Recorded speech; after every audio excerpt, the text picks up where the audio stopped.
I used to want the same thing that you might be wanting right now, to write more. Here's the mistake I made. I thought the only way that I could write more was if I somehow carved out extra time to write more. But then I realized something, that time wasn't actually the thing that was holding me back. Once I figured that out, everything about my writing started to shift. Let me tell you about it just in case it might help you too. So here's the thing that I figured out. Writing more almost never has anything to do with finding more time.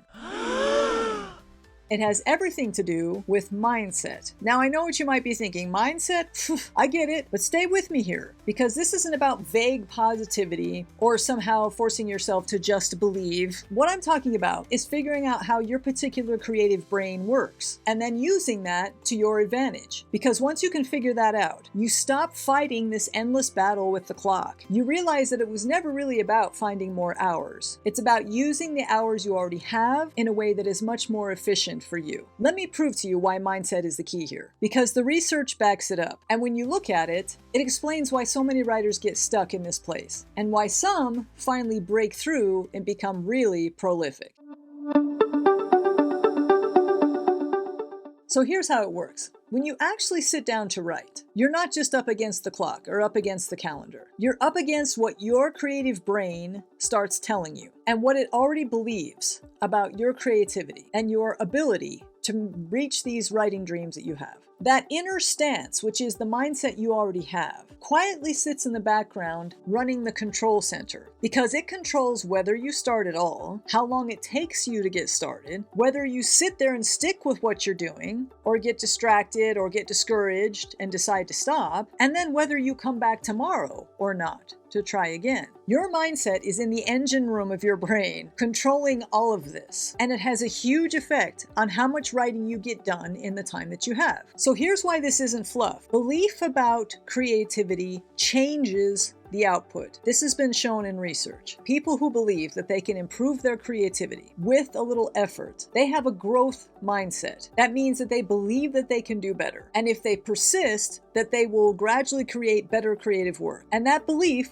boosts motivation, which then boosts ideas and boosts creative output. A 2024 peer-reviewed study showed this. It mapped the chain directly between growth creative mindset, higher creativity and motivation, and stronger creative thinking scores. So in essence, what this just means is that if you believe that you can get better, that you can write more in the time that you have a much better chance of doing that. If you are stuck in this mindset that says there's no way that I can get anything more than I've already got done, there's no way that you will. But if you have a growth mindset that says, you know what, let me just try, maybe I could, then you have a much better chance of success. Confidence in your writing ability also affects your performance. Meta-analytic evidence shows that writers with a higher writing self-efficacy, which simply means that you believe that you can be a good writer, tend to produce better writing. One study found that the connection between mindset and performance was really strong, and another study just the year before reported the same pattern. So scientists are confirming this, that your mindset can really affect the output that you have as a creator.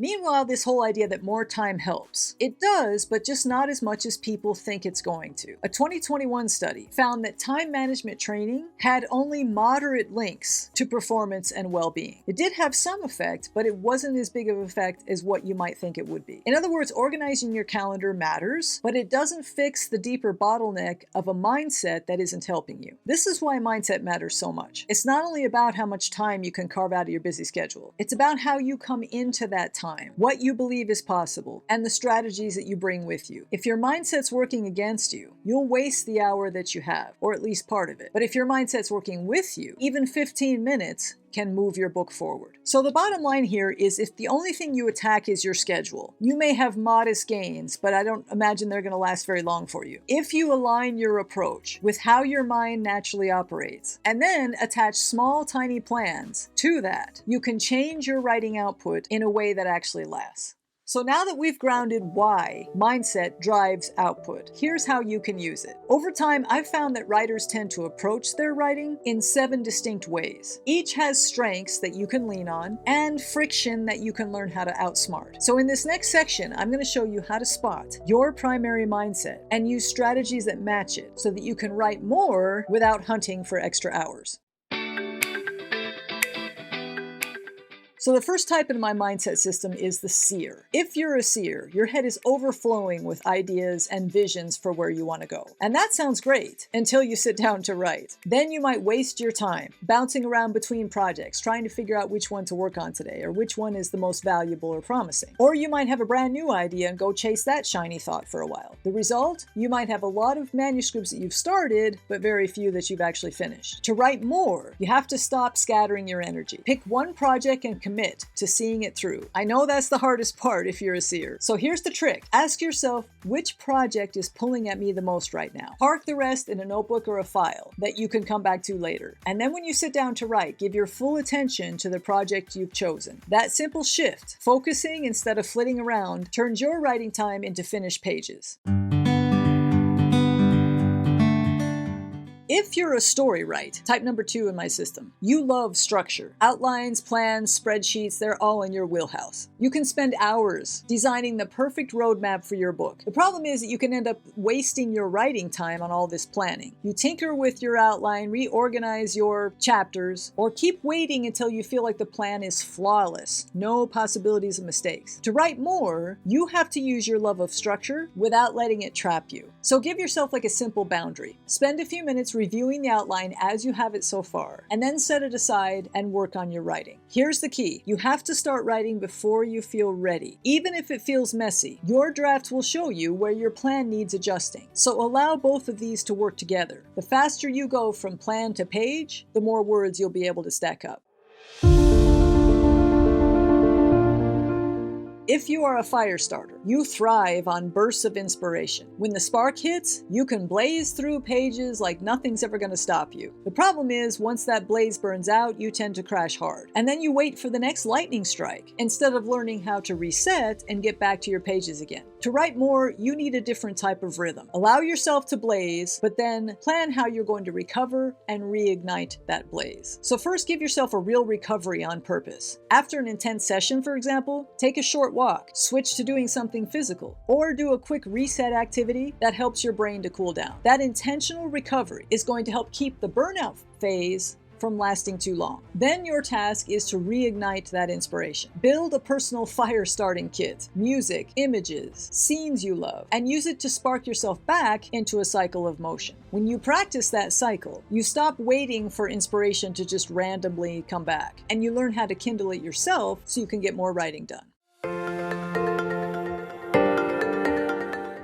If you're a type 4 in my system, which is the bastion, your strength is consistency. You show up and you keep going, even when it doesn't feel great. But here's how you end up wasting the time you have. You stay so steady with your effort that you forget to measure whether that effort is paying off. Without clear signs of progress, your writing can start to turn into a grind, and eventually you're going to lose steam. To write more, you need 2 things: celebration and course correction. First, make sure that you make your progress visible. What bastions tend to do is just continue to go, and not acknowledge or celebrate their accomplishments. So track your word counts, mark off your chapters, and print your pages so you can literally see what you're building. Then make sure you celebrate your wins. Pause and acknowledge them, and even do something small to reward yourself. Second, check that your consistency is tied to the results that you want. So that might be finishing the draft, yes, but it could also be growing your email list, publishing more often, or even boosting your current book sales. Once a week, ask yourself this question: is the work I'm doing moving me closer to the outcomes that I want? Stop and make sure you're headed the right direction so that you're sure you're not just consistently chasing your tail with activities that don't actually move you forward. That's what's going to help you make sure you get more writing and book marketing done.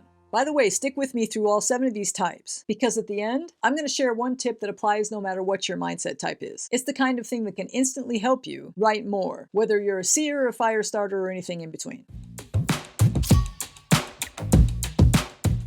If you're a pathbreaker, your strength is in rebellion. You hate being boxed in, and you thrive when you can do things in your own way. But here's how you might end up wasting the time you already have. You resist structure so hard that you can end up drifting. Without some kind of framework, your ideas are going to scatter, and whole writing sessions can slip away without you having anything to show for them. To write more, you need just enough structure to channel your energy without feeling trapped. Think of it like setting little trail markers instead of paving the whole road. For example, you might decide that by by Sunday night, you'll finish the argument scene in chapter 4. How you get there is totally up to you, whether you draft in bursts across the week or tackle it in one late night sprint. Those loose checkpoints can give you freedom and direction. They keep your sessions from dissolving into wandering while still leaving you the space you want to break the rules your way.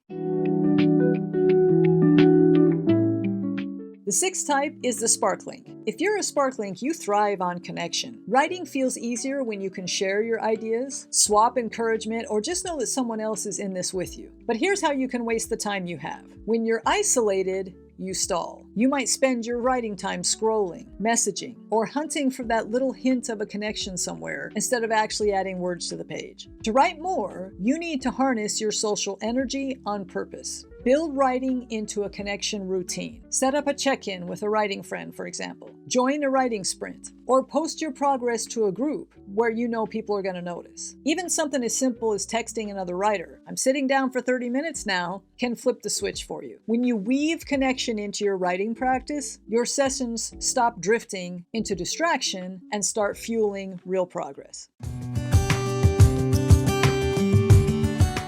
And the last type is the heartsmith, number 7. If you're a heartsmith, your strength is depth. You pour your feelings into your work, and that emotional intensity is what makes your words resonate with readers. But here's how you can waste the time that you have. You get so caught up in the weight of your feelings that you might hesitate to begin or to keep going. You might circle the page, overthink every word, or shut down because it just feels too overwhelming. To write more, you need to protect this emotional side of yourself without letting it drown you. A simple way to do that is to lower the pressure at the start. Try beginning your sessions with a warm-up page. Write something throwaway, like a letter you'll never send or a journal note, just to get your emotions flowing. Then pivot into your project. That little ritual, or one like it, can help keep you from freezing under the weight of your emotional intensity, and instead help you channel it into your work, so you can get more pages done.